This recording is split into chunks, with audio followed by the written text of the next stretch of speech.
विसर्जनाची व्यथा मनाची सांगू कैसी पुणा। घरामधूनी गणपती जाता मखर वाटे सुना।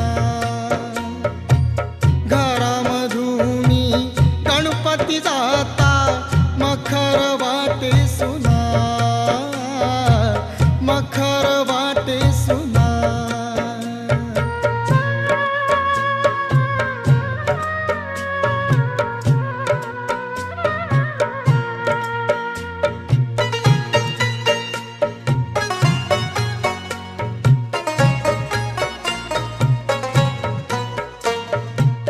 दहा दिवस या पाटावरती बसून गेला